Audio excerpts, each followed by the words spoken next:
Welcome to Not Ready for the Farm as we explore the journey of aging. We navigate the blessings of growing older, how to age well, live fully with passion, purpose, relevancy, connection, and a good attitude. All through our laughter, our tears, our power, and of course, our changing bodies. We're not out of date. Our minds and hearts are curious, inspired, wise, and brave. With longer lifespans now, we spend more years as seniors than ever as kids. So we've got to get this right. After all, no one's getting out alive. Jess, we've got some great guests today. Yes. They came all the way from Charlotte. They've each built good-sized companies with 15 to 20 people, and they've been at it at least 20 years, each of them, or a long time. Anything over 5 minutes is a long time for either of us, having any with our ADD stuff. That's just an attention deficit issue. That's okay. That's it. Yeah. But they're obviously paying a lot of attention to what they do. Yes. And correct. so our subject today is when to intervene. Maybe unable to live completely independently. Yeah, it's time to make a change. Yeah. And how do you intervene? How do you talk to them? How do you talk to the family? And these are people that you can hire who provide these services. And one of the questions we'll ask them is, what if somebody can't afford to hire you? Right. And, either the person who's living there is alone or the family doesn't have any money. What are the choices? In this case, they are hired by people who have the resources to assist the family. Right. And they do Jennifer is terrific because she helps the family go through it. It's a very genteel process. Have everybody get real. And with Cindy, she helps make the move, where they're going to go, how to downsize, and helps them make that transition. How many families are dealing with this? Like so many. This is such a huge issue. It's huge. It's huge. And they've been gracious enough to come in and talk to us and share their thoughts of what it's about. And we're really excited to have them. So let's welcome our guests. Jennifer Szakaly is here, okay? And you founded Caregiving Corner, which you have a 21-person firm. So you're handling everything for people. You tell me what you do, how you handle people, and what your various services are that you provide.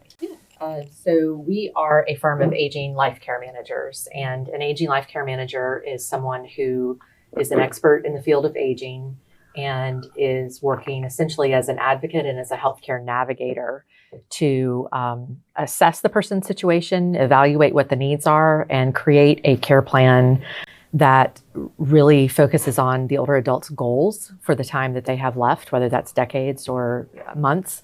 And gets all of the interested parties, the care partners, family members, service providers on the same page, headed in the same direction, with a lot of good coordination for the services that people eventually need for support. So our job is to kind of quarterback that effort and be the people that are sort of in the middle, directing air traffic controllers. So who hires you?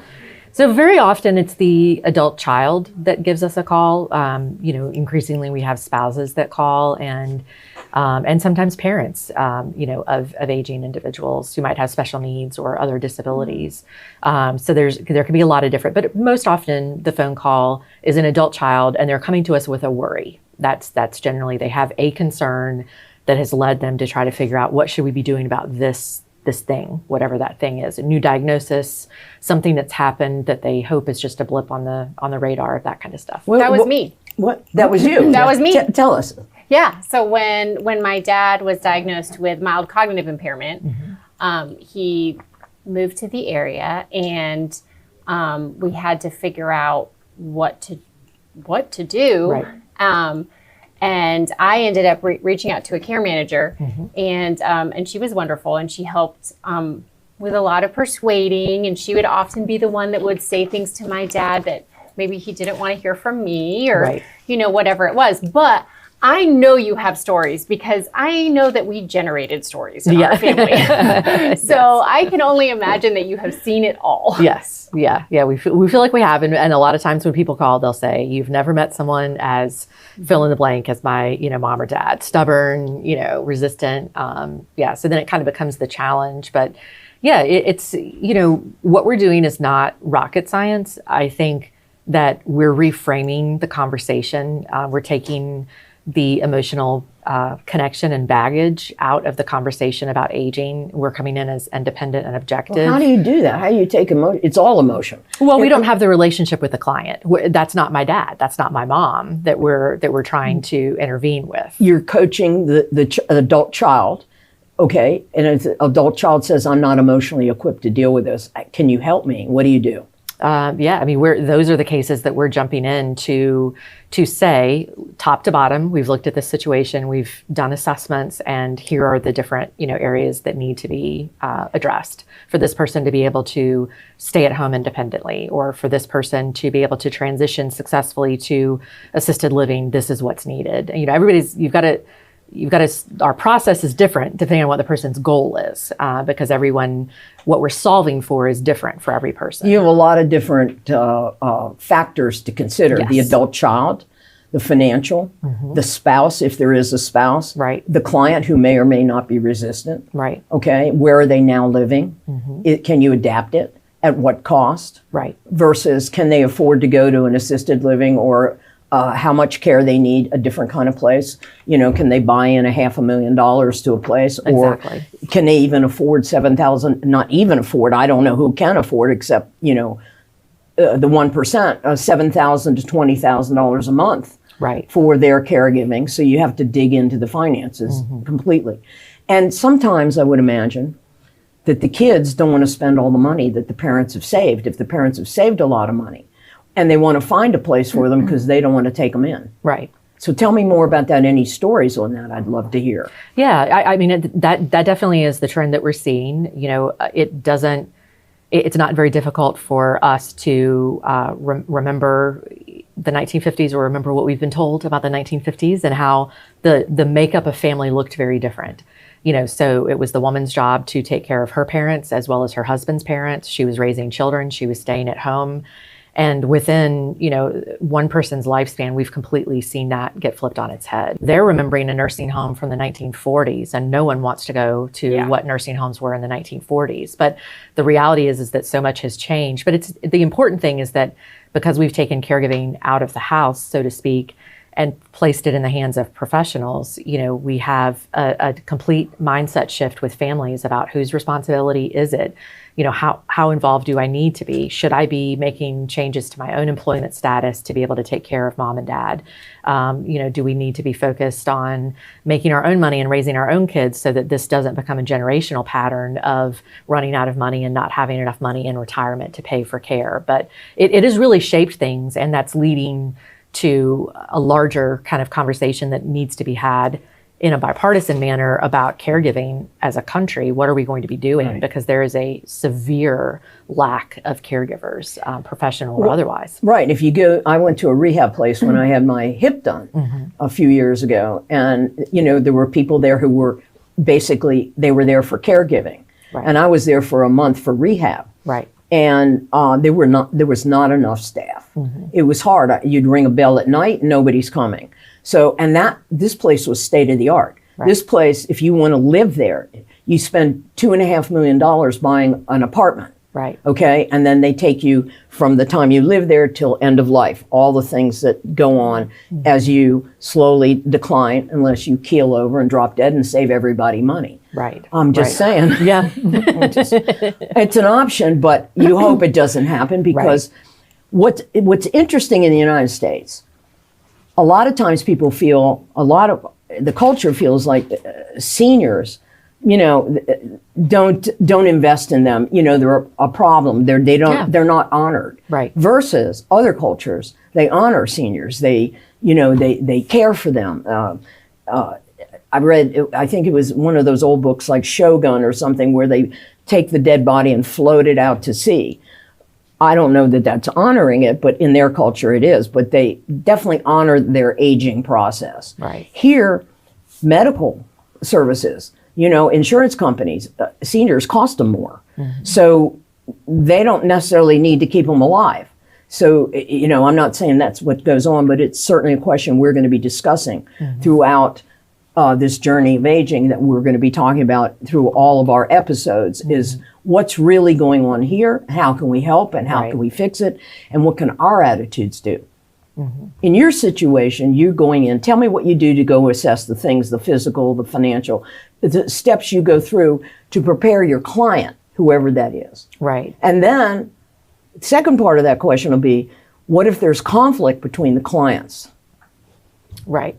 So I will start in reverse and say that there's always conflict between the clients. And again, it goes back to the parent-child role reversal that's starting to take place. And that, unearths a lot of maybe decades old dynamics, between different family members. And then, of course, then you've got sibling relationships that are popping up as well. So there's a lot of different layers to that. I think when we go in, the first part is that I think the adult children come in sort of task oriented, like this is the problem, I need to know how to fix it. And there's a lot of nuance to what we do. You can't just come in and say, okay, well, I'm here to determine whether or not you can stay home or move to an assisted living. You've really got to begin the conversation and the assessment process by understanding what the older adult wants. And I think that's a part that gets lost in a lot of, and I'm not pointing fingers, but in a lot of families, the conversation starts with this is the problem that I see, how are we going to solve it? Instead of saying, Mom, tell me, what does aging well look like to you? And I love that that's our professional association's tagline, that we're the experts in aging well, because I think it flips the perspective onto if we're beginning with the end in mind, we want the end to be as positive as it can be. But what's positive for you and what's aging well for you is going to be different than what's aging well for me. And so the first part of that conversation needs to be understanding, what are you trying to accomplish? And so if your child has called and has said, Mom is showing some signs or maybe has a new diagnosis of mild cognitive impairment, but she lives alone, and so we have this laundry list of concerns, we need to start out by saying to Mom, what is it that you want? The years that you have left, the time that you have left, what do you want that to look like? Do you want to be in community? Do you want to be close to family? Do you want to stay here in your home? Do you want to? And then once we figure out what the goal is, we work backwards and figure out, okay, is this even possible? And if it's not, if staying at home is not going to be financially feasible, how do we then help get everyone on the same page about understanding the cost implications of what care in the home looks like? And as you know, to your point, the kind of the logistical considerations, is this home even able to be changed and modified so that it is safe for this person to age in place? And so we're starting and we're looking to see, how do you function in your own space? What are the difficulties that you're currently having? How is your mobility? It's looking at your general health and well-being. Are you taking medications? How are you doing with nutrition? A lot of our clients, particularly those that live alone, they're cooking for one, and everybody says that's no fun. And so, we're looking to see, are there nutrition concerns? We're just going through all of these different areas of aging and looking thoroughly at all of them to see what are the problems, but then also what are the opportunities, and then how do you bring all of that together? And that's where our expertise really comes in handy, is we're looking at all these different puzzle pieces and saying, okay, this is how we're going to put this together to move forward for this particular client. They're talking about longevity. There's a lot of conversation. There's elixirs out there. Take these pills and powders. Right. You're going to live longer. It's a lot of it is socialization. Mm-hmm. Okay, there's the luck of the draw. Okay, there's a lot of people younger than I am who have passed on. Mm-hmm. Some of my favorite people in the world are gone. By my age, they're kicking it. They've kicked it. And every year you show up at more funerals, which is not fun. Right. But, you go, oh, good, there, but for the grace of God, go I. But you also want to live a quality of life. Sure. But look, I hear and I believe that socialization is a key factor, as well as your health. Obviously, if the luck of the draw, you stayed healthy. Not everybody does, and it's not always their fault, And so socialization is something you're looking to. If they're alone, some people feel like they're solo, they're fine. Leave me alone, I got the TV, I got this and that. But they're not eating right or this or that, so you're assessing this. Right. And then there may be a spouse. I know circumstances, our associate producer, she has a father who is married to someone who he's had to caregive. I think she had a stroke, and he's had to caregive her all these years. Mm. His life is impeded. Yeah. Her life, obviously, will never be the same. And so how does he take care of himself? and we'll be doing episodes on caregiving Right. and what that costs the person. I talk to people all the time. Every time I talk about this programming, I hear stories. Unbelievable, from people I never expected to hear. Young people, they have to move in with their parent who's aging or having debilitated, and they have to take care of them, and they have to give up their education, or they have to move from where they were because they feel that not requirement, they want to, they care, or it's expected of them. So you're dealing with people who have choice, still have choice. And not everybody has choice. What if people don't have a choice? Something happens and now they don't have a choice. Somebody gets sick, can't live in the home at this point, is alive, and maybe will get better. We hope they will. And the spouse has to deal with it. And the spouse comes to you, or the children, and the children are worried about all the money's going to go if we put, her or him in a long-term care facility.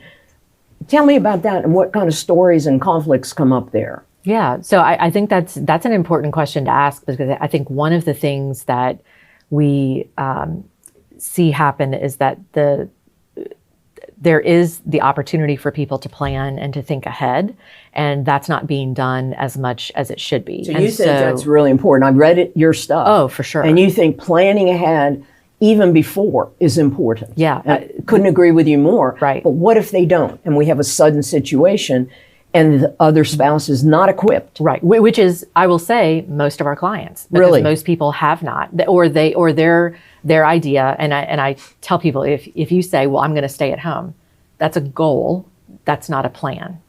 And there's an important distinction. Right. And if you don't have a plan to go along with that, if you've not met with somebody that knows the industry and the service providers well and can look and do a top-down assessment, you're not going to get there. You're not going to make it to that goal, because the odds are stacked against you that something is going to happen, whether it's an accident, an illness, your primary caregiver, whoever that is, whether it's an adult child or a spouse, isn't able to for some reason. And so most people, when they call, it is because something has happened. It's the conversation of, we thought she was going to be able to stay home, but then XYZ happened and now we're in a crisis. And when you wait to that point, you don't have as many options. Right. So what do you do?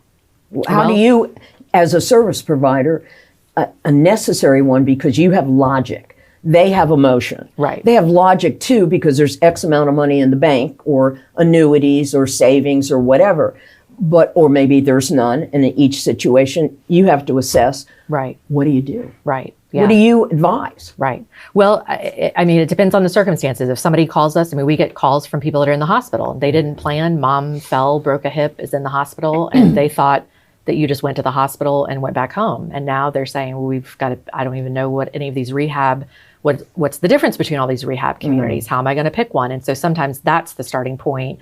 And then we're trying to figure out how to get back to can you move back home after your period of rehab? And what are the services going to be, that you need to have? The financial conversation is a very fragile one, because there are a lot of people that, do have some expectation of inheritance. And so unfortunately and this is where you start to see a lot of family conflict. You say it so nicely, right. Okay? I'm a lawyer. I'm going to say it in the real world. Jennifer, you're most kind and most professional. But the kids start fights. Yes. Maybe, not always, but let's just say, I don't know how our listener and their family interacts, but there's sometimes conflict. Not everybody is just real calm. Okay, you take that, I'll take this. Don't worry, let's take care of mom or dad and blow the whole inheritance. Use the word inheritance, or they want to stay in the home. Right. And they have to make modifications to keep mom or dad in the home. Or maybe it's a solo because the other parent has passed. Right. Or maybe it's a solo period. Right. Okay. So, they want to hang on to the money versus they want to spend it all for care. Right. And a lot of people have a reverse, they're working on a lot of misinformation. And so they have the reverse. A lot of families say, we want to keep mom at home. We don't want to have to move her into a care community because that's going to cost too much. Well, if we have a client that's home with round-the-clock care, that's $30,000 a month. So you can move to most any place that I've ever heard of for far less than $30,000. And so if people go into this thinking, oh, I'm just going to age in place, well, good. Do you know what the price tag is that's associated with that, and the amount of coordination that's going to come with managing all the different providers that have to come in? And usually when families see that price tag, it's like, okay, no, we didn't think it was going to cost this much. Now let's have the conversation of what makes the most sense based on the goals, but then also what's the most economic sense. To your point about some people come to us and they have millions, so they're not going to run out, and maybe they can pay $30,000 a month. Some people are going to come to us and they have $60,000 left, and mom needs round-the-clock care. So what do you do? What's your recommendation? In How those, do you deal with depending on what the income is, we would look at placement. We've got to start tapping into Medicaid assistance, which that conversation is different in all 50 states. Every single state operates Medicaid entirely differently. So the conversation that we have, they're in Charlotte, right next to the South Carolina border. Sometimes the discussion is, do I move near the son that's in North Carolina or the daughter that's in South Carolina? And so sometimes we're looking at two different states to figure out which Medicaid system is going to benefit. Is going to be more beneficial for them. Can they even afford to move or leave their house and go rent somewhere or whatever? And the house has a value. I mean, there are multiple issues. There's no cookie cutter answer. There's not. It's like football plays. I always tell people, depending on the talent on the field that you have on the team, you plan your plays because you have strengths here and there. Right. Here in America, with American families, there's everything. It's way beyond comprehension. So you walk into this situation and have to assess it. Do you find that most of the adult children that are involved in the care or involved in these decisions are the daughters, or do you see a gender imbalance? Because I'm an only, and so I had the pros and cons of not having to figure it out with siblings, but it was also kind of just expected that I would do everything. Right. And then with all my friends who are dealing with this, it's always the daughters. Right. And they have brothers. Right. Who are around, but I'm just wondering if you see that changing, if you see kind of what I'm seeing in my friend groups who are, often women with jobs outside the home that are raising children also. We are the sandwich generation, but I'm just wondering if you see men coming into these conversations more than I think they used to, or do you still see the gender imbalance? I think they're definitely coming into the conversation more. And I think part of it's because if they're married, and their spouse has their own family obligations, their own, there's a lot of divide and conquer happening now. So instead of saying to the wife, you need to take care of your parents and my parents. If I'm the husband, it's kind of like, you've got your parents, I've got my parents. Mm-hmm. We've each, because you've each got full-time jobs, you're raising kids. So there's a more equal division of labor. And then of course there's some families where there are no daughters. And so then it's, somebody's got to, somebody has to pick it up. Sometimes it depends on the family dynamic, who lives closer. There's a lot of different variables that didn't used to be there. So we are seeing people that are starting to come in that are not necessarily like the person that we thought we would be seeing, or the person that, we definitely got more calls from adult daughters earlier on, but that's definitely shifting. So with the myriad of factors, and there are infinite, as we've said, how do you address this when you have to share the information of financial, of choice, eventually, Cindy, when we get to you, choices of places that are available, affordable, whatever, and the fact Medicaid will be no longer any minute now. Right. There'll be no Medicaid in North Carolina. Mm-hmm. I think across the United States, there's no Medicaid. Mm-hmm. How does that affect because Medicaid will contribute, has contributed to affording some of this. That's one question. The other is, I read somewhere, don't know, that a child can get paid for taking in a parent or going to see the parent, live with the parent to take care of them. It's actually it could be a paid position, right, of $70,000 or something like that a year. Can you elaborate on that? Yeah, so the VA does have provisions, and I think increasingly we're going to start to see different. We know that private agencies do sometimes employ family members to be the person's assigned caregivers, so that there can be some way, for example, if you're using a parent's long-term care insurance policy to pay for them to receive care, if they're going through a licensed agency, a family member could get a job through that licensed agency and could then be drawing, some income from that. The problem is that it's happening more slowly than we need it to, because the reality is that there are a lot of people that come to us and say, what do you mean mom doesn't have enough money to move into assisted living? She has $2,500 a month. Well, $2,500 a month in North Carolina is not going to buy you anything, and it's above the income cap for assisted living. And so to those people, we have to say, wow, well, let's figure out how to make this work. Is there a combination of some money and some family support? Is this person, unfortunately, the only option that we may have in front of us is this person going to be in a nursing home? Because they may not be appropriate, but financially, that's the only level of care that they can access. So how are these, they have no money, they have no family support, they may be single and not have any children or children alive. Where do they go? What do you do? How do you advise? Or, when you get those cases? Right. So if I say if people are going to or if people are more likely to find themselves in a situation where they are solo agers, they more than people that are aging with a traditional family intact need to plan, because they need to plan for a day when they no longer can be their own decision maker, to make sure that there's somebody that understands the decisions that they want to be made on their behalf. And they need somebody that can really dig in deep and figure out what's the best use of the money that I have, knowing that I don't have children to support, I don't have a spouse that I'm going to have to turn around and take care of, and that sort of thing, and what are all of the viable options. So they should see a care manager sooner rather than later. Yes. Or talk to their financial advisor. A lot of them are doing, or their estate planner. A lot of the ones I know are now incorporating those kind of services, whether a third party resource like you, bringing them in to associate with the law firm, when they have people in that stage and need to plan. Same with financial planners who are providing that. But you are a trained resource for this. You are experienced in this. One of the other things about you that really impressed me, Jennifer, is that you have a master's degree in gerontology. So what it brings to me, even though you're very serious here, okay, if you have studied gerontology, you have a big heart.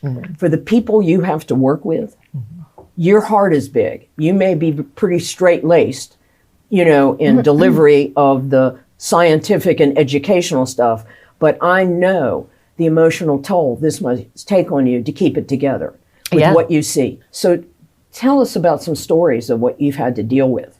Yeah. Okay, because on you, as basically a care manager, which includes, caregiving is another episode we're doing, and all this kind of stuff, and where you live, and we're going to go into some less serious stuff as we go along. Let us pray. But I'm really interested in the stories of what you've had to deal with, that people, if they're listening to us, our listeners can pay attention and maybe think about making a plan. Yeah. I'll give you two different stories, one kind of positive and one kind of negative, both where prior planning would have been super helpful to kind of drive that point home.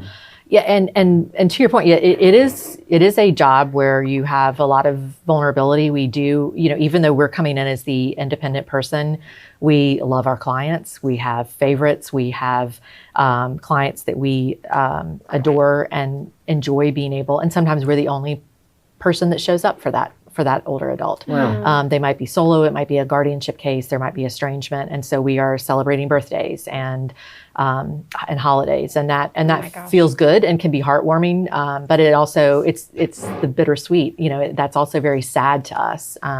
So I definitely come from this a place. I came into this really because I watched my mom struggle with caregiving for her mom.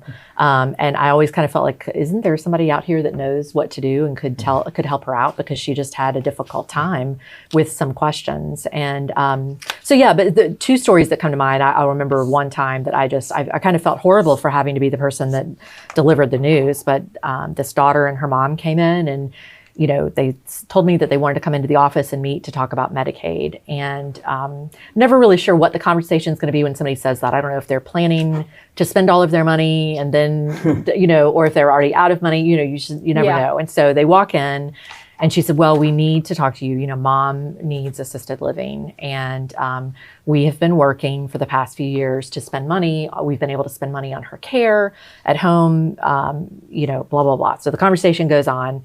We'll come to find out, nobody had ever told them that Medicaid in North Carolina for assisted living has an income cap. And so when I asked that, is always my first question, she was well over the income cap. It was probably $2,300. Plenty to be out of range of the income cap, but definitely not enough to pay for care. They had been thinking for the past several years that all they had to do was get to this point where mom only had $20,000 in the bank, and then you go talk to somebody about getting on Medicaid. Mom walked into my office using a walker. She did not need to be in a nursing home. She needed to be in assisted living, and that family for the past 2 or 3 years had spent money in a way that probably wasn't the best way for them to spend money. I'm not saying that they wasted it, but had they started planning, and so now they're in my office and I'm having to say, you're several $100s over the income cap. The only way she's going to be able to get Medicaid is if she goes into a nursing home. And they had no clue that that was what I was about to tell them. They came in thinking that I was going to say, this place, and this place are the 3 best Medicaid places, and go take a look. And so that felt horrible to be the one to tell them. And tell us the difference between nursing homes and other care facilities. Yeah, so assisted livings are providing just assistance with typically your activities of daily living. So bathing, grooming, getting yourself dressed, toileting. Assisted livings are providing meals. They're providing med management. Skilled nursing is really for people that are when you're looking at long-term skilled nursing, not rehab, but when you're looking at long-term skilled nursing, it's really for people who are very frail, possibly bedbound, need 2 or more people to get them out of bed. They might require IV meds. They might be electing to use different medical equipment. They might be on a vent, a trach, have something complex medically going on with them where they need a nurse available to them.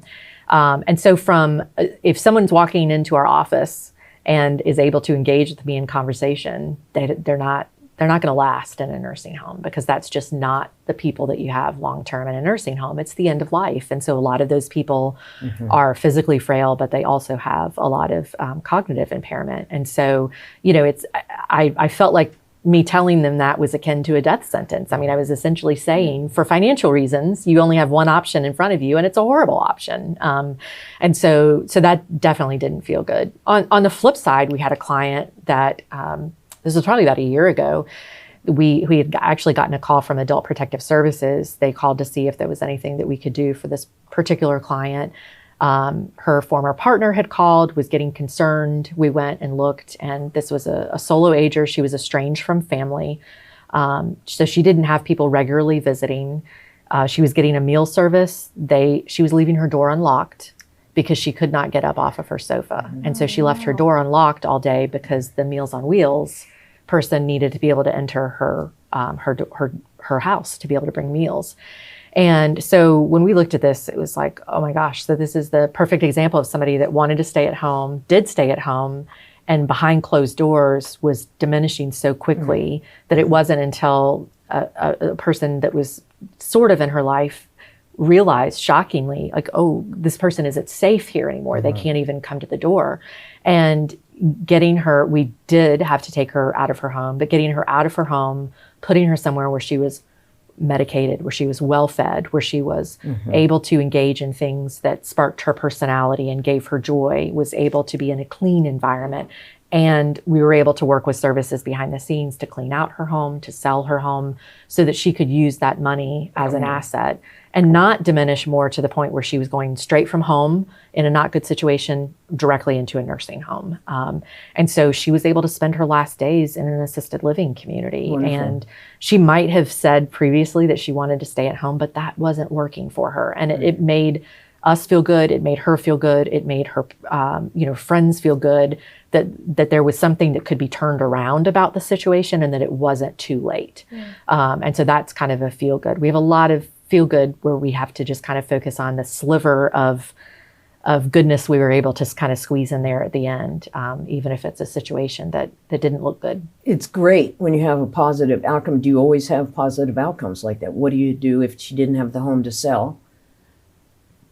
Right.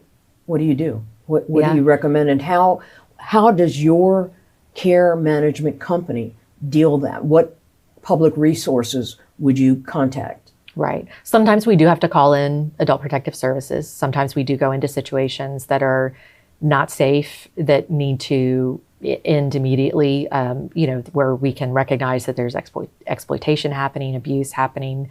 If there's a situation where someone is in a home, but they may not have any money and they're, maybe in a rental situation, we're trying to figure out, is this somebody that do we have enough time to get them assessed and move them directly into a community, or do we need them to be hospitalized right now because they're not in good enough condition to make it through the next few days until we can get them moved somewhere? So when you make the call, your company, one of your people make a call, usually the hospital or some other public agency listens because they know that you're involved and you're a responsible assessor. Yes. Of the situation. Yeah. Sometimes when we call APS, they say, "Why are you calling?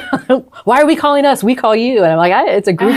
Sometimes it takes a village, and sometimes and life does take a village. It does. And so sometimes we're reaching out to other organizations because we need help. We need brain power, thinking through. Like, we're walking into this and we're like, "Wow, this is a new situation. Never dealt with this." Tell us about a fail example. I would say there was a situation where we were kind of up against the clock to get a couple into assisted living.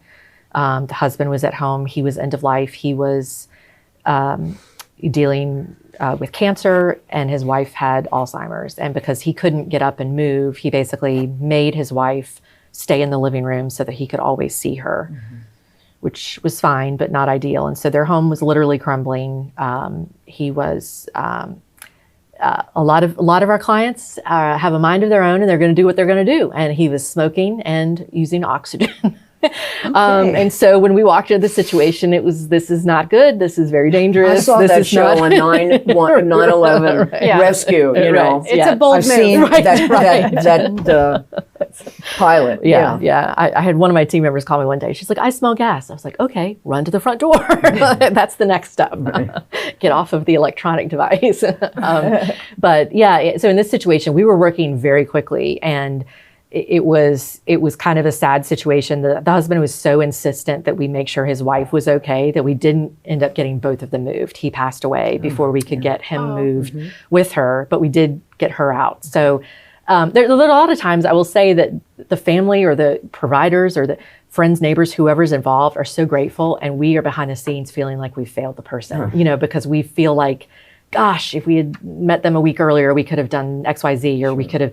So we're always kind of looking at it from the lens of what could this person's ending have been.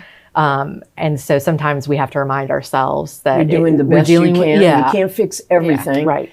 Every individual is responsible for themselves as far as planning. Right. Not everybody has the opportunity to have the money or the finances or the resources or long-term care. Right. But they have a responsibility to wake up, pay attention, get a plan, get it as early as you can, even 20 years before, so that it's written out or you've planned. And a lot of people don't have that information. Right. Well, that was kind of my question, right? Yeah. Is what is what in your ideal world, how soon would people be planning this stuff, right? Because I know from my own, taking care of my dad, but also from a lot of, other folks that I talk to or I'm friends with, that people are mostly planning when they have to, right? When it's kind of a little late for planning. Yeah. But I'm just, in your ideal world, when would people start thinking about these things or planning or signing up for long-term care insurance or whatever it is? I mean, when does that start? Yeah.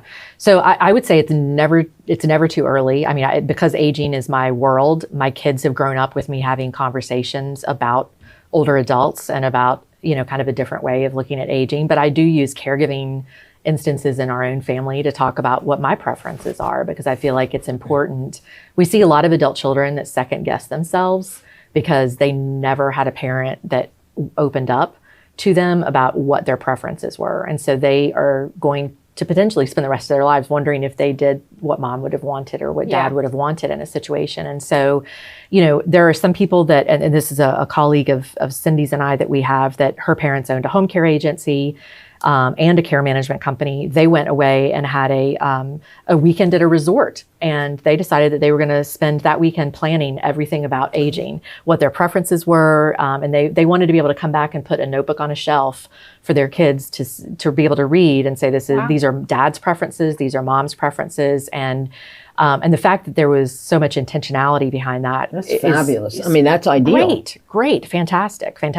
But other people, it's, again, having to arrive bedside to someone that says, I distinctly remember this gentleman called, and, he was an only son, it was his dad, and you could tell neither one of them really wanted to have many heart-to-heart conversations. That just wasn't a guy thing. And so he's like, I just don't know that dad's going to tell you anything. And so I, sat down and I said, tell me, what you really enjoy. Like, let's walk me through your day and what are the highlights of your day? Well, his highlight of the day was biscuits and gravy every day. That a day was going to be good. That was the first thing he said. I know. He said, well, if I can start my day with biscuits and gravy, it's a good day. And I said, okay. And so then as we started talking about things over the next few conversations, when we get to talking about end of life care, I said, let's go back to the biscuits and gravy. I said, what if one day you woke up and the doctor said, it's too dangerous for you to eat biscuits and gravy because you might choke, might aspirate. What would your thought be? And he'd say that I'm done. I'm good. I've lived a good life, and he's like, I don't want biscuits and gravy through a tube. And so I said, okay. But that became what the son and I comfortably referred to as the biscuits and gravy test. And so when he moved, every time dad moved, it's like, how are we doing with biscuits and gravy? And dad would, give us a thumbs up and still, doing good. And then as he started to decline, he recognized, and one day his son called and said, Dad, the doctor said he can't do biscuits and gravy anymore. And so we switched gears from palliative care to hospice care. And that for him was a very easy. So even just having those parameters, when we're dealing with spouses, it's oftentimes easier for the husband to say, I feel comfortable being a caregiver, but not if I have to do this. So I had a gentleman one time that said, I really don't think I can help my wife with toileting. Like once it got to the point where I would need to be changing her, I just don't feel comfortable. I still want to see my wife as my wife. Right. So for him, that was and I said, that is great. That is fantastic, because that's a clear line. And sure enough, months later, he called and he said, she's incontinent and this is more than I can handle. And so rather than it being an emotional, do I hang on? Do I, do I keep going? Do I push through even when maybe that's not the best thing for the caregiver? It identified early for us a line in the sand where we could say, this situation is going to pivot now. And we were able to switch gears and move her into a community. This is essential of the work you do.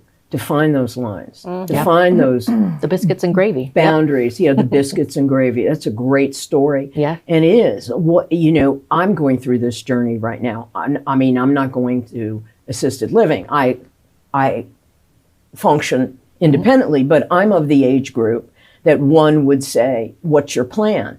As my doctor at Duke, concierge doctor, said to me one day, which was the inspiration for this whole podcast journey, the journey of aging. She said to me one day, Judy, I will be with you till the end. I said, what do you know that I don't know? What end? What end, right? What are you talking Why are we talking about end? Right. I'm just beginning. Bedside men are there. And so the reality is I've never made a plan. Yeah. And this was a few years ago. I had no plan. Nothing, because I didn't think there'd be an end. I didn't think, I'm very independent. I have mobility issues, but it doesn't keep me back. I just go and blow. And they'll carry me out standing up, just still talking. So having the plan, which is a wake-up call for me, and why this whole thing has become the journey of aging, is looking at this. And I'm asking you questions that affect me, affect my friends, affect our listener, who may be sitting there saying, I never thought about that either. Right. And I think there's probably more people who hadn't thought about it because we're in denial that we're ever going to get old, that we're ever going to need help, okay? That any of it, that we need a plan and make those choices. Right. And you have gotten me thinking about, okay, maybe I need to write this down. I have no plan. I have no idea what you're talking about. And now I got to deal with this. So my answer was, okay, let's share this journey. And I'm learning from you, Jennifer. I have a nephew, Ross, who's a beautiful young man. He's 41, 42 years old, lives in Charleston, South Carolina. He's the nicest guy in the world. And I said to him one day on the phone, I said, Ross, I'm getting older. I said, I'm not ready for the farm. He said, Judester, we'll never put you out on the farm. So I'm not counting on him. However, it's a subject that has to be addressed, and I need to address it. So I appreciate this. One of the things I wanted to ask you also is you've had to step in your role to see abusive situations where you go in and the children or caregiver, or if they're in a assisted living situation, they're being abused. What do you do? Yeah. How do you handle it? It depends on what the level of abuse is. And if, I think, unfortunately, when we're talking about elder abuse, I think the first thing that people think about is, someone getting physical. And there are so many other kinds of abuse. And as a person becomes more vulnerable and more dependent on others for care, I would argue that that the definition of abuse should broaden even further because we're dealing with a population that really needs to be protected. But we see financial abuse, we see certainly physical abuse, we see abuse through neglect. Sometimes it's self-neglect. We might have a person that's living on their own that has a diagnosis and they don't even recognize that they're not taking care of themselves sufficiently to keep themselves alive long term. So there can be a lot of psychological abuse. People that come back and say, Mom, you should give me all of your money because you always gave everything to Susie, and I'm feeling kind of bad about that. And Mom writes a big check to that son or daughter, and there goes all of the money that we were going to use to pay for mom's care. I've seen it more than a little bit. Yeah. So we. Oh yeah. I mean, I practiced law for a number of years, and also, you have friends, associates. I mean, have you never seen it? I've seen it. I don't know that maybe I have, and You're I not just old wasn't. enough. I You're in the wasn't Gen X. tracking. You're Gen X. I am solidly Gen X. X. But and I'll tell you, I was really lucky because I had the opposite situation from a lot of what you all are talking about, which is I was the one who wanted to spend money for care, and my dad really wanted to save it so that we could have it. Yes. And it was really sweet, but it was also really frustrating. Yeah. Because I was like, no, please, let's pay our way out of this problem. Like, please, let's get some care. And he would say, well, no, because I want my grandkids to have that money, or I want this and I want that. And I said, But you did spend his money to get him care till the end. Oh, yes, absolutely. And he let you finally do it. Well, and you looked out for him. You both did. It depended on the day, right? But no, I mean, he did eventually let me do more than he had initially thought we would. But also at a point, he just didn't know. No. Mm-hmm. What Jess isn't telling you is they were kind of estranged. And then he shows up on her doorstep saying, okay, you're here. I'm here for you to take care of me. Mm-hmm. And he drove on her lawn one night and just to show up. I mean, that's about it, right? He did. Well, that's an entrance. It was an entrance, yeah. Well, it turned, he had been diagnosed with mild cognitive impairment, and he said, well, I need to move there because he didn't have other family. Mm-hmm. He was divorced and he didn't have other kids. So he said, well, I'm going to move there. And I said, well, okay, but maybe we should talk about like some expectations or some agreements of how this is going to go. And he was like, oh, yeah, we'll work it out. And so he came to visit, and he was hours late, and then he drove his rental car up, like almost touching the house. And I was like, oh, I see we're doing well. And then it turned out he had a UTI and pneumonia. So he was like very impacted, right? Yeah. Which happens with people with a cognitive impairment. But that was the first sign that things were going a little awry. But little did I know that we were embarking on an adventure. Yes. And what I was going to get to with you is, like, you come in and you assess abuse and situations.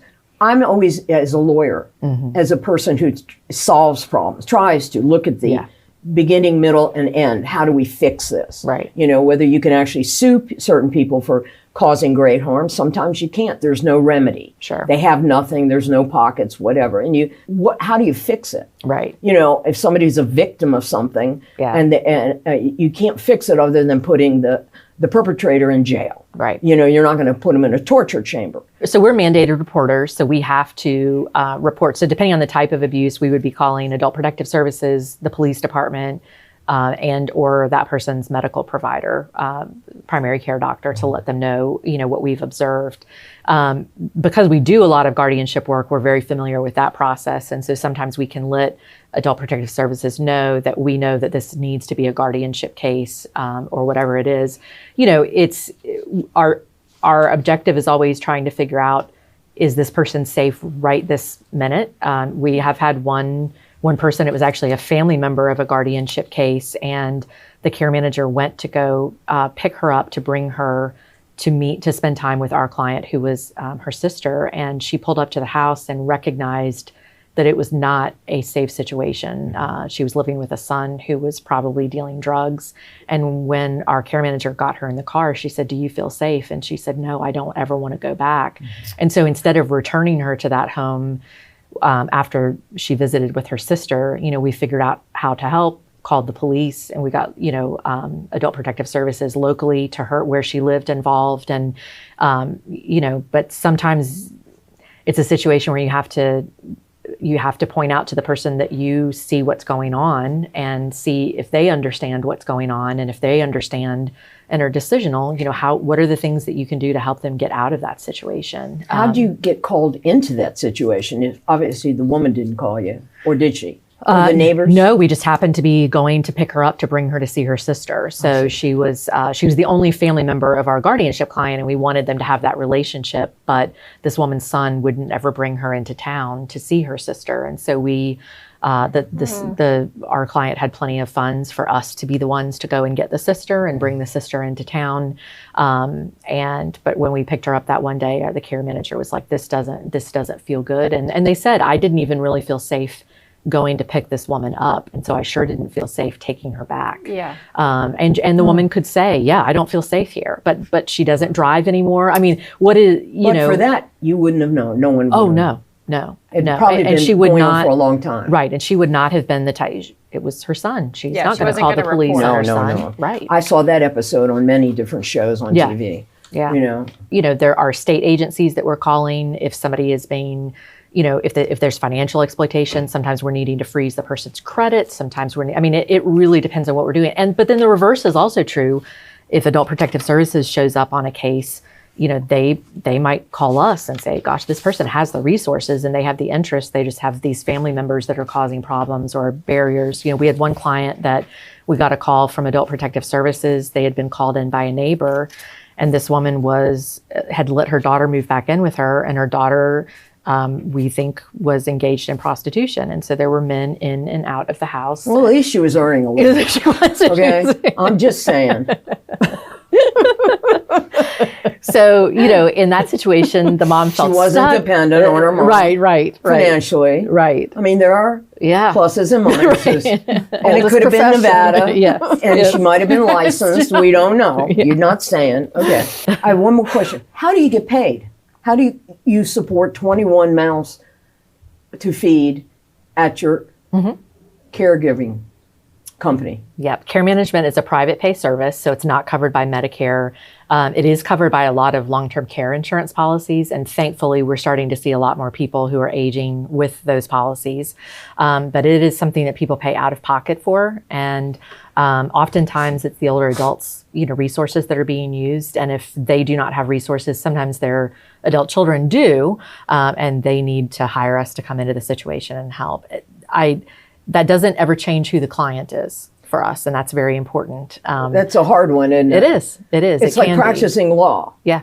You come in to represent somebody, but then you see what's really going on, and you already have the client that you're representing. It can be challenging. But we make it very clear that we're there and that our client is the older adult, and we just want what's in their best interest. And you're heavily licensed. I mean, you have tremendous background. You are a national master guardian and certified care manager, of which there's only 52 in the country. Yes. That's a big deal. Yeah. Yep. Isn't that's impressive? Yeah, you're And fancy. she's on the board of all the advocacy for older adults. If there's an organization, she's either on the board, or running it, She runs or this- honored by it. Your credentials are amazing. I really want to thank you, Thank but we're you. not done. I'm not letting you go, Yeah. because now we're going to talk to your cohort here, Yes. Cindy Greer, from Transitions with Care since 2009. Wow. So after they got to go, Yeah. we got to make big changes and Big move transition. on. Yep. Cindy, your company and your services you've got 13 people over there. Correct. You come into play. Tell me what you do at that moment when you get a call from Jennifer. Sure. So Transition with Care is a senior move management company. So we focus solely on relocating adults, helping them with downsizing, 55 and older. And so we're helping them with all the logistical planning. We provide custom floor plan services, move management services, packing, unpacking, getting the new home resettled to where it feels like home. And then we're also returning probably 9 times out of 10 to the house that we moved them from or from wherever they were living, and helping clean that out too. Boy, that is a big job. Yeah. It's a lot of stuff, a lifetime that most people weren't packing up or Right. weren't. Right. Exactly. And some of our clients have lived in their homes, for 30, 40, and sometimes 50 years, and have never gotten rid of anything. So they have all of their children's artwork and school report cards and, so yeah, we are involved in all of the transitional aspects of getting from point A to point B. And yes, Jennifer and I have collaborated on lots of clients together. She will refer to us, and we will also refer to her, because we're in a lot of very sensitive situations as well. Oh my God, you're dealing with people's homes, their lives, their treasures, Yeah. their And it's- emotions, because they're only things. But I will tell you, like my not ready for the farm mug, okay? Collector's edition. Collector's edition, right, which you can get if you go to our website, Nice. Not Ready for the Farm. I just cleared out storage in California. I had a 100 square foot, 10 by 10, 100 Yeah. square foot just for papers and memorabilia. And then I had a warehouse full of furniture. Sure. Because I've been away from California for 15 years. Right. So I had to I paid storage every month on both for 15 years, thinking, well, I'm going to move it where I am. Everywhere I went, I didn't get it. So I went and I gave it all away except the memorabilia, the special mug or the special picture that somebody drew or something that reminded me, of something. So those are the treasures. And now I have a little 80 square foot place over here in Chapel Hill that I have all that stuff, and I still don't go there. You also have a lot of stuff in your living room in boxes. Oh, do tell. No, I know. That was the last time you were there. It's gone. But now the really? boxes are pictures I got from the California cleaning out of pictures for the book. It's for the book of my career. It's for pictures of the book. For the book. Yes. Okay. So it's very sensitive. Yeah, definitely. And, our whole focus is to reduce the stress, the emotional stress, and the physical stress that goes along with downsizing and moving into smaller home settings. And a lot of times we are working with folks that do have cognitive decline, have, chronic medical conditions, and they literally can't, do the physical aspect of going through their stuff. Family may be well-intentional on trying to help them, but they are living out of the area because now we're in, generations where, we're not all living, in the same town. We have, son living in California across, the country. So we are kind of like an extension of the family in a way where, if a change is needed, and it can be a proactive change or it can be a reactive change to a situation, especially if Jennifer, one of her care managers, is calling us, then we know, if they're going into assisted living, we kind of need to jump into action. Usually those moves are happening within about 10 to 14 days. And we're deciding typically on the items that need to be moved with them because we're very familiar with what's going on in assisted living, the room sizes. And then some of our clients are, proactive about their retirement years. And, they're empty nesters. They have been for a little while, and they realize that, the family home is too much for them. But now they might be in their 70s and they just don't feel like going through it all. They've handled all their moves all the way through life, but this is a big move. It's a huge transition, these later in life moves. So we're seeing them all the way through. Well, it's interesting.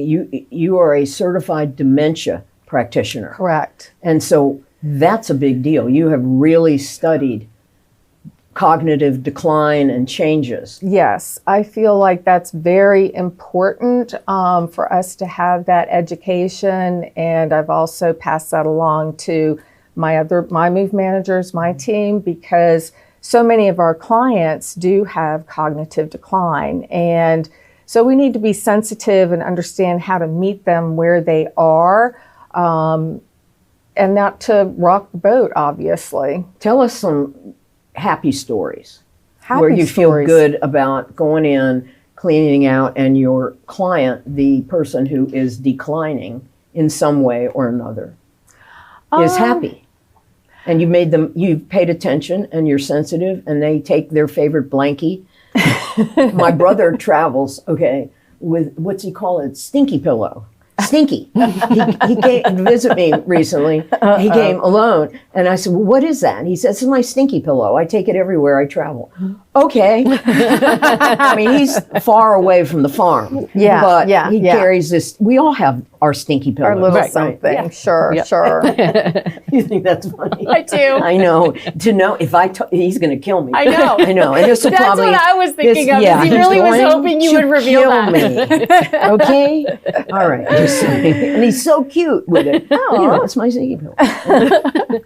So we've had, there's a lot of happy situations. I would say, one is a woman, and she was, a solo ager, and she was living in a high-rise apartment and just had so much stuff and thought she had a handle on it. And she really didn't. And so many downsizing sessions before we could even get the movers, scheduled and know what was going on there.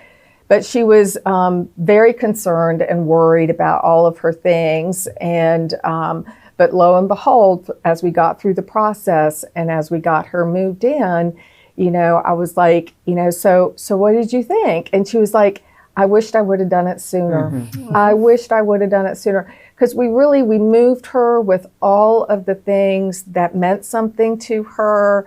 And we carefully, hung her pictures. And it was like a wall of family pictures. And it just turned out beautiful. So it was like this wonderful culmination of frantic worry, stress, to where it was just like that Zen She really felt supported all the way through. Oh, and that's what you do. Clearly, life is going to change, as you say. It's about the support you have. Right. Walk us through a downsizing session. Okay. You come to my house. Oh my God. Let me have those boxes. Let's go to her house.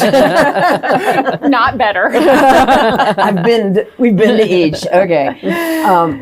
How do we begin? Yeah. What do you do? Yeah. So, and that's kind of like some of the hardest steps for people to take is that first step. Mm-hmm.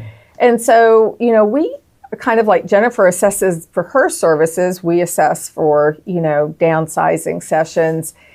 And we'll take a look, through each room, and we'll talk about what their goals are, if they're planning on moving, how soon are we moving.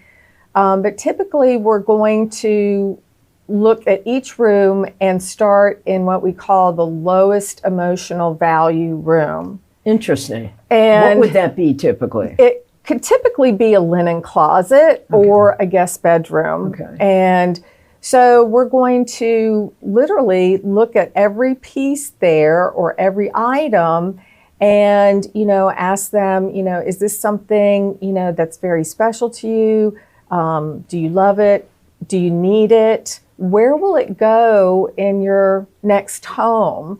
And if it's broken, it's really got to be tossed. A lot of us think we're going to fix something, Oh, I have a few of those in my spare bedroom. Yeah, we're going to glue that handle back on or Nope, whatever. it will and never happen. It just Never doesn't happen. happen. So, we're kind of, guiding our clients with, what, should be let go of, what should be thrown away, what could be donated.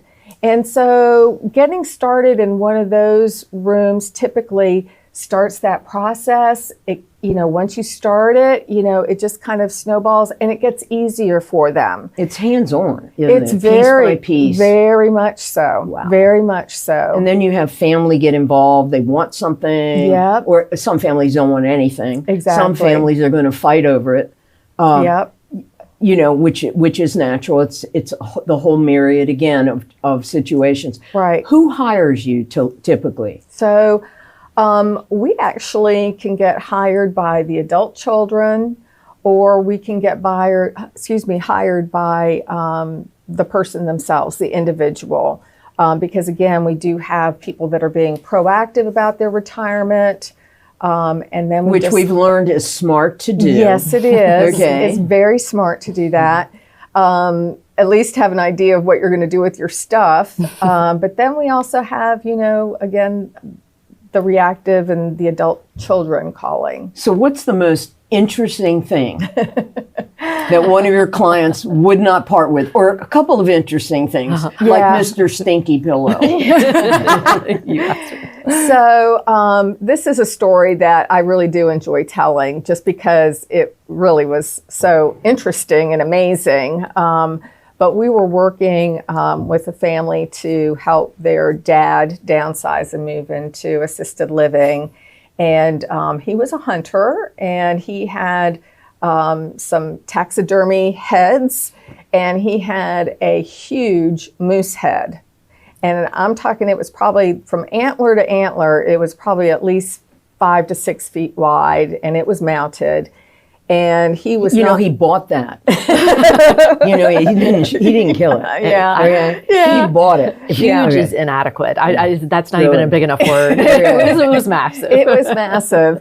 And so we planned out the room, and we got that moose head down, and we put it on the wall above the television. My gosh, you're kidding. No. So you had to plan the room around the moose head instead of somehow convincing them. What's your problem? to with it? let go of the I moose head? don't get the issue. I'm with that guy. That's his treasure. You Yeah. hang it. Yeah. That's And I have a right. lot of heads I'd like to hang. Okay? If you'll get them Exactly. taxidermed, we'll hang them. That's so true, but that's to the extent, maybe somebody else would have said, oh no, we're not moving that moose head. There's no way. But we were like, we want our clients to have everything that is most important to them. We've moved baby grand pianos into assisted living. How?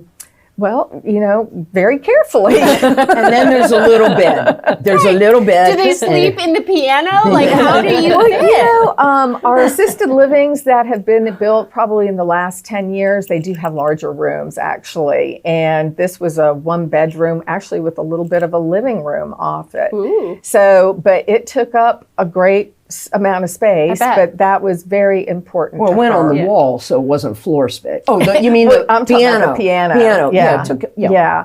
But yeah, we have seen a lot of collections, and yeah, I mean, it's all about the stuff. When I actually started the company, I really was more focused on the assisted living moves, having overseen my mom's transition, and all the way from, the family house to condo to assisted living. And so I always knew it was very important, people's stuff, and that's, makes people feel good when they're surrounded by the things that they love and need and want. It's the dignity and quality of life. Yes. You want to maintain that. Yeah. And people's treasures, it matters. Their family matters. Their family matters a lot. And their things, the things that matter bring memories. Well, it also creates a consistency, right? You're upending your entire life and moving somewhere else. So how can you make it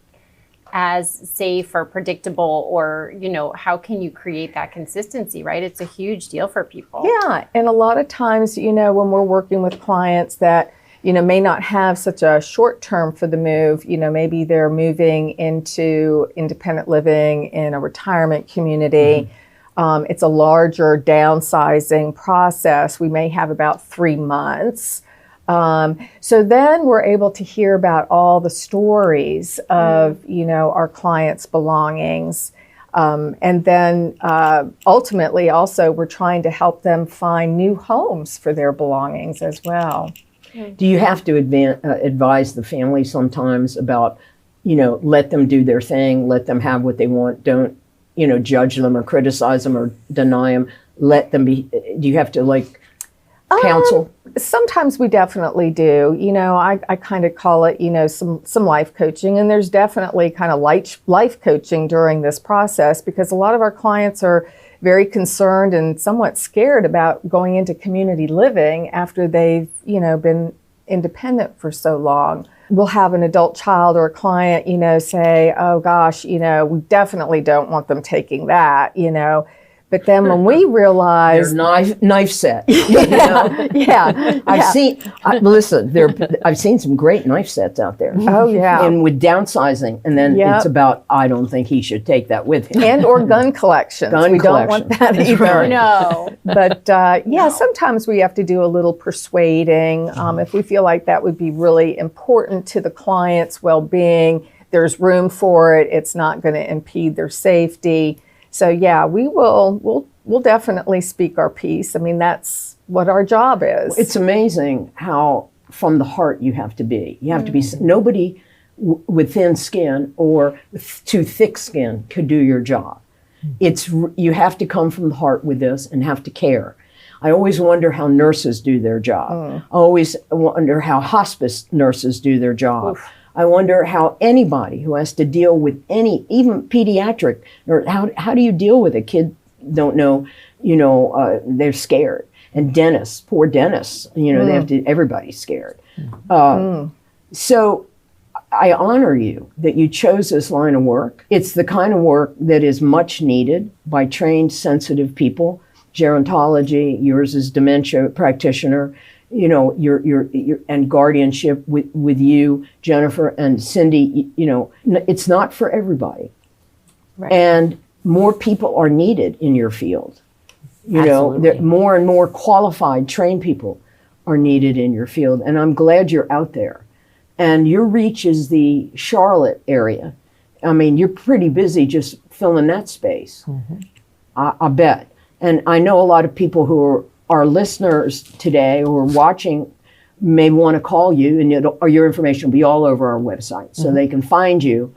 And if they want to fly you in on their private jets, they certainly can. We have listeners who may qualify there. Right.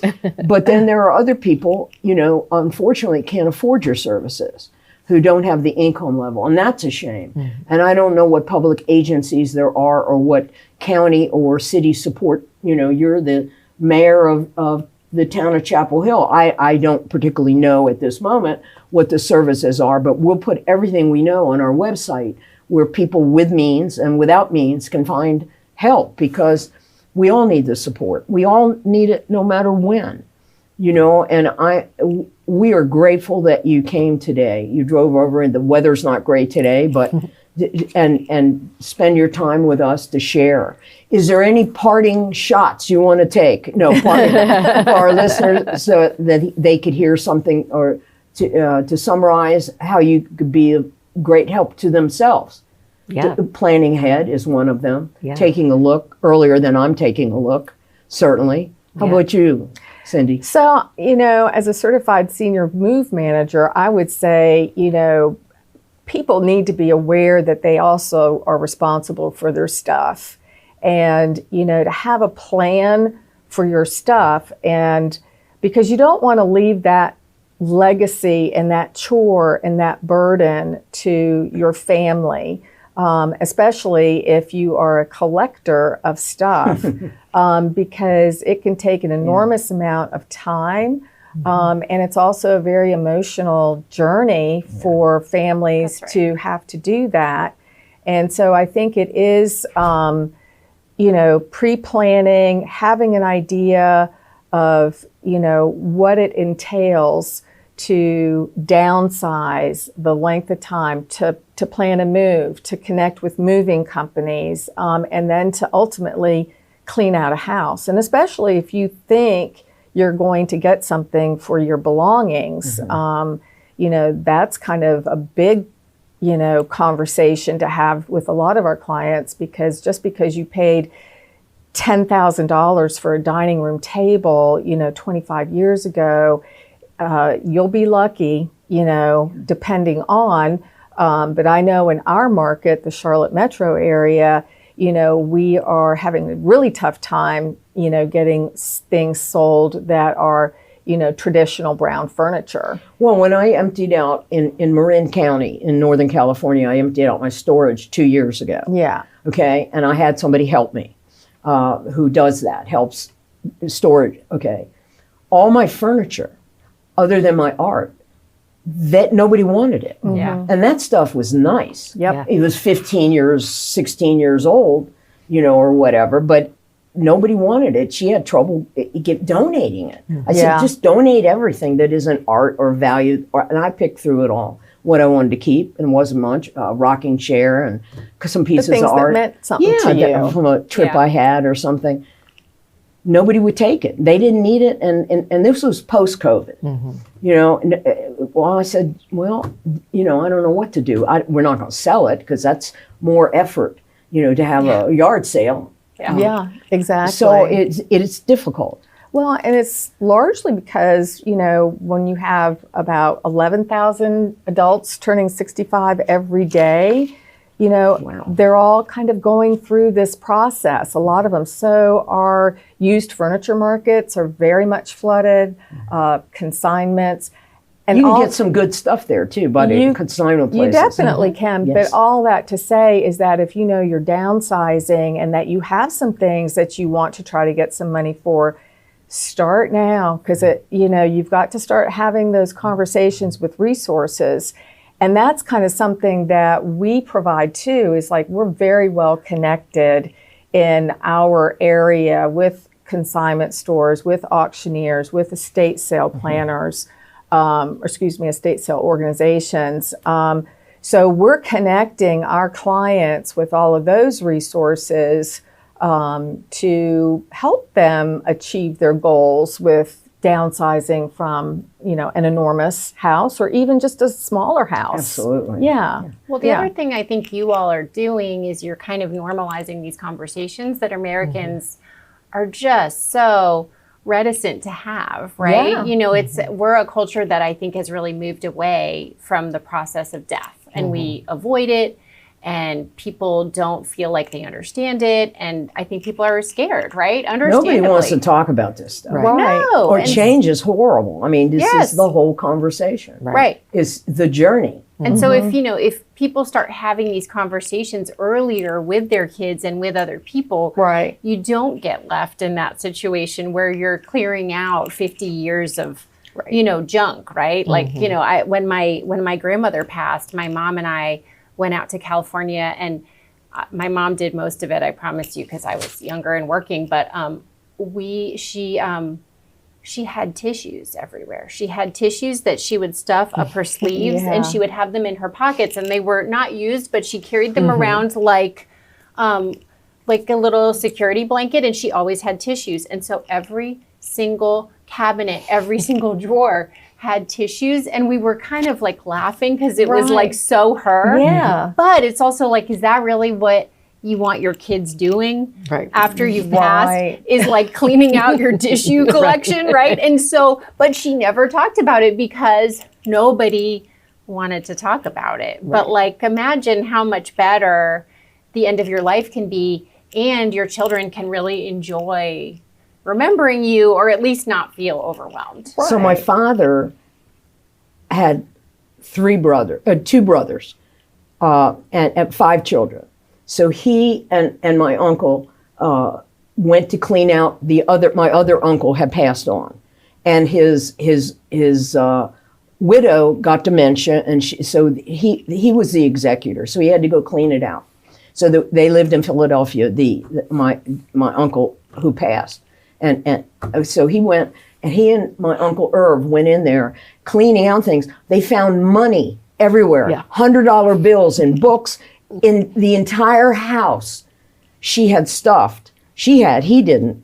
He had passed sooner. She had stuffed it everywhere. They found so much money. Well, then they must have loved that. They did, and I'm sure we didn't hear all about it. That's right. Thank you all for coming this way. Thank you for having us. Loved so having much you. for bringing attention to our respective services. It's essential. It's not important. It's essential. It's important that everybody make a plan and know that your services are there and look for people like you. Yes, that I have think it's really heartening to have people who care so much and who are so ethical and really want to do the right thing for people. Disposition and attitude. I believe attitude is the key, one of the keys to growing older in a happy way. Absolutely. I mean, the luck of the draw, but also your attitude about making the shift, and your attitude about life. Okay, it is everything. Yep. And so now that I'm making my plan. Judy, you have the attitude down. Yeah. You have the attitude sorted out. You have that going for you.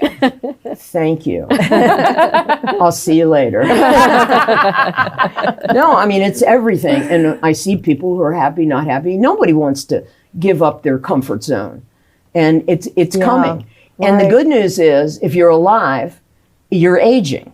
If you're not aging, you be dead. Okay? So make the choice and live to the fullest.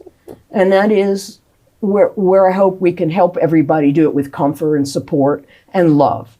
So thank you so much for being with us today. In the things that Cindy was talking about, how people want to get rid of everything in their house, and then there are things so dear they don't want to get rid of. Yes. Like the moose head. Well, right, like a moose head. To me, made total sense. There are there's memorabilia you got to have. And this obviously held great meaning. So there are outdated items that boomers hang on to. And I'm not sure Are you speaking for boomers right now? I'm a boomer. You're a Gen X. Yeah. Okay. And I'm trying to learn. Well, and you need to in case you have to take care of me. And then we ought not to laugh. Maybe we I'm ought way not to, too close to your family but we will. too. Hey, listen, you're just prepping us. Are you signing up? Okay, there's a list, Absolutely. no's and yeses, and there's a long list on one side. Stop as long that. as you don't Stop try and make me get you hookers, I am in. I promise. Okay. There will be no hookism in my senior year. I don't want to say retirement because I don't plan to do that. And I'm not going to the farm. You know what my dad used to quickly. call it? My decrepitude. I like that. Yeah. I like that. Okay, I am decrepit, but I'm still walking. Okay? I mean, no, I'm in good shape. I'm in pretty good shape. Yeah. When they ask you, Duke sends over this thing, every time you go into an appointment, they send over and they want, how's your health? Can you walk upstairs? Can you carry big baskets of laundry upstairs? I don't even do step 1. And they ask you, and I always say my health is good. My health, thank God. Yes. Anyway, so here's some things if they're unloading, and Cindy is having them get rid of things. That a lot of outdated things that we find when she's unloading houses that boomers hang on to, like a stack of old newspapers. Oh, yeah. Do you have any of that in your house? No. I'm not a boomer. No, but but might you have some? Oh, newspapers? Yes. No, because newspapers have not really been a thing Right. for a long time. I think that there are certain things that people in my house, maybe including me, although I will not take accountability for it, that there are things we collect and that maybe we could part with. Well, newspapers just don't happen to be one of them because we read our news online. Nowadays, right. Yes. And a lot of boomers still get the newspaper. A physical paper. But also I would substitute magazines. I get magazines and periodicals, and I stack them. Oh, see, I recycle all of them. Well, ultimately, I don't let them stay in my house. No, there's no stack. But there might be something I want to read, some article I want to read in preparation for the podcast. I might see something. No, this is all hoarder talk. What you're saying is hoarder talk. Well, and if you that's why people do this is they say, oh, I might read it later, and then they have like 80 piles of magazines. All right, so do you have any drawers in your house where you have mystery keys that you don't know what they're for, locks that are, and things that are long gone? I used to, but we purged our entire house over the holidays. Well, but you did before. Yes. Okay, and I would guess that a lot of our viewers have a lot of drawers full of things they have no use for anymore. They'll repopulate. I'm not saying it's not coming again. I'm just saying at this moment in time, I don't have hoarder drawers. I'm so proud of you. Thank you cleaned out. Yeah. But it's coming again. Like you just have to keep doing it. Ancient sewing machines. No. Okay, I didn't have that because ever since I ran the needle over the finger of my home ec teacher in just true story, in junior high school, I just decided sewing machines weren't for me. Right. But there are a lot of people maybe a better hobby for you is out there. Yeah. Yes, watching who have old sewing machines. Of course. If they still work, great. But See, I think the older ones are better quality because I did look into a sewing machine, I don't know, a few years ago when my daughter was into it. Okay. And I looked, and they look very low quality compared to the old school ones. So I'm going to give a shout out to the boomers who are the generation of well-made items. Yeah, that's a fact. Yeah. How about the box of VHS tapes that are taking up space because nobody does VHS anymore? I own that. Nope. I have a few from performances of actors and actresses from LA that I know that did shows that I kept the tapes. Or I actually have one of an old comedy act I did in LA years ago when I was trying to do stand-up comedy. I do.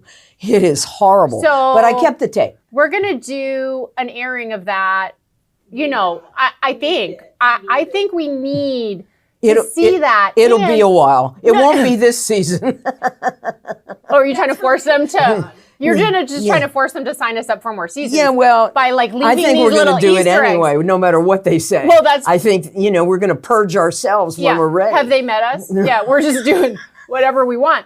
I think we absolutely need to have a viewing. It can be like.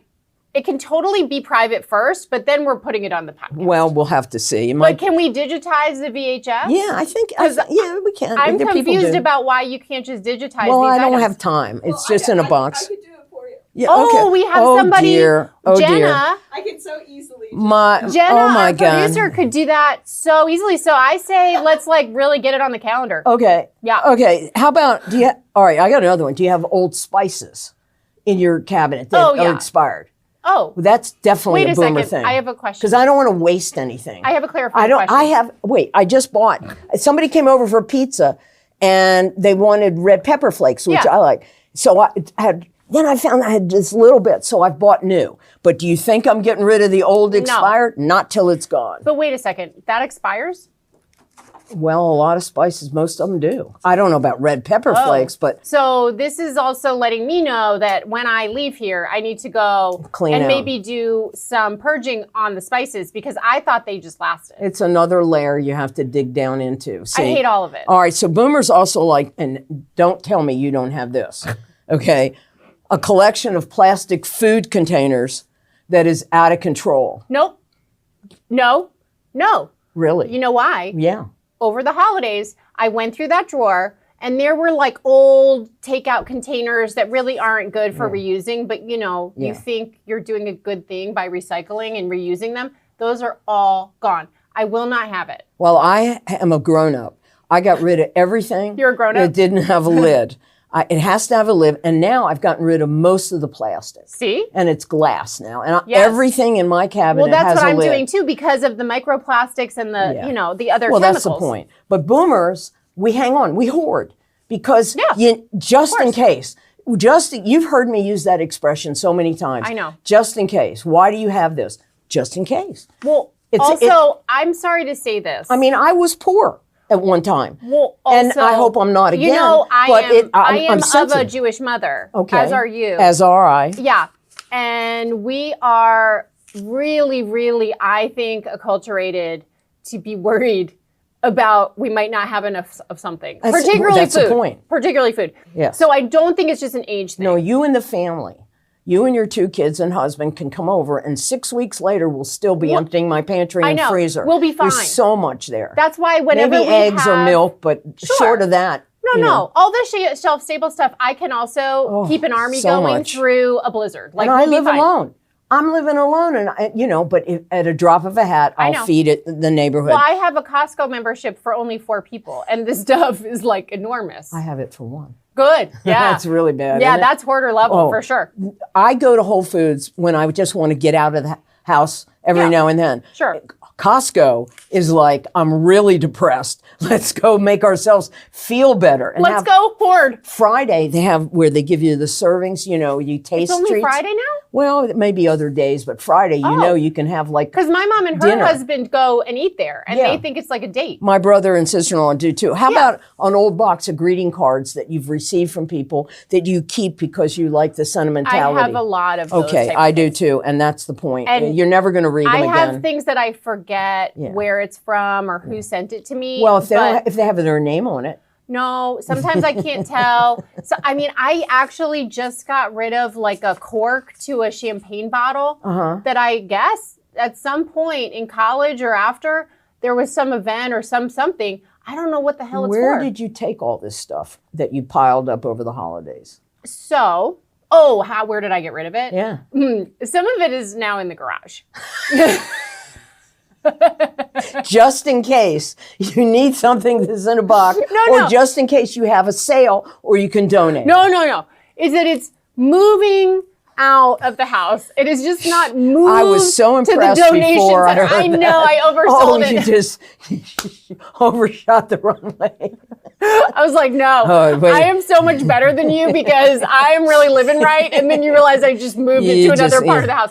I know, but it is ready to be brought to the donation center or to be thrown away. Okay, do you have an old box of random buttons and things like that?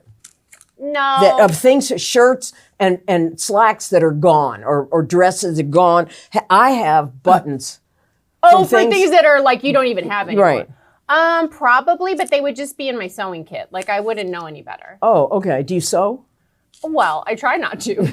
I mean, do you like darn something if it's, You make me sound like I'm in the 1800s or Well, something. I darn, and I have a pile of things in my closet that need sewing. Yeah. And I always think, okay, when I go to bed tonight, I'm going to sit there and I'll sit watch and something just do and one. just do. Yeah. Just do one at a time. If Yeah. you do one at a time, it's done in a month, or it's. Ugh, I that don't sounds know. terrible. I'm too busy. Well, I do the ones when my kids really need it, or like, the 9-year-old is always ripping his pants, and then I don't want to just keep buying new pants. So I'll do those because the kids need it in a moment, but I don't do my own. Boomers, and we keep, not everyone, some people are way more organized, keep buttons and things like that long gone. Do you have china, a fancy china set? Yes. Do you ever use it? Well, I did use it for Christmas this year because I felt like I needed to justify the existence of this bone china that was from my grandmother on my dad's side. And that's nice, but I will tell you that a lot of boomers have china they never take out, they never use, but we don't get I'm rid on of the it. verge of that. Like I'm keeping this china that's used maybe once every 5 years. So I think I'm basically an honorary boomer in a lot Well, you'll of pass it respects. down to one of the kids. And then they will get rid of it immediately because that generation does not care. That's the point. And they are ruthless. How about an outdated set of encyclopedias? No. Okay. You guys are very hip and online and very, like That's that. what I tell my kids is that I'm very hip and they do not agree with you, but thank you for that. How about instruction manuals to various Those can be things? problematic, yes. And I have so many for things I don't own anymore. See, I got rid of a bunch of them in the Great Purge of 2025, but I have recently opened a drawer in the kitchen and I see a new one in there. How about toiletries? When you go to hotels and you travel and you pick up, the soaps and the shampoos and Oh, yeah. you have that. But I keep those in the guest room so that if somebody comes to stay with us and they need something, they can have it. But I don't allow it outside of that. And I stopped picking them up because when I travel, I used to just neurotically put it in my bag, and I've stopped taking it. Oh, I used to go out to the cart in the hallway and raid the cart. Just raid the cart. What can I get? What can I get? What I did though, my sister. I don't think that is looked kindly upon. No, but it was there, even though it was in a locked drawer around the other side. I found a way. But what I did with it, I made good use. My sister was So you burrowed into the how many hotels, how many trips? A lot. But I'd assume there are a lot of people doing that. well, my sister was going to Cuba. She says, I'm gathering up all this stuff to take to Cuba. So I shipped her a whole box of that stuff to take to Cuba, and she handed it out there, and I thought it was a nice thing. So that tells you when they're packing people up. So wait a second. Yeah. You're trying to reframe your hoarding as like doing good for the people of Well, Cuba. I don't hoard that anymore because she already went to Cuba. And I got enough left over. Oh, And you now- kept some. Well, and now if you come to my house, you get your own nice bottle of shampoo, nice soaps. That's what I'm saying. Because I'm an I can get adult. you- I I'm an know. adult. I know. I Okay. can get you a $5 bottle of shampoo for the That's what I guest do room. now. Like I don't need to do this, That's what I do. miniature thing for you. No, I'm just saying. Please do check out our website, notreadyforthefarm.com, where you can buy all our swag. We actually only have one mug. That's all we have. Okay, front and back. This is our mug. It's Judy's mug right here. And we'd love to have you have a mug. And that's our swag. But our website's got lots of great stuff. And you'll find our guests today have all kinds of information and contact ability once you go there. Thanks for joining us today. We will see you down the road. We appreciate you joining us here at Not Ready for the Farm as we navigate the journey of aging. Please like and subscribe and visit our website at notreadyforthefarm.com. Find us wherever you stream your podcasts.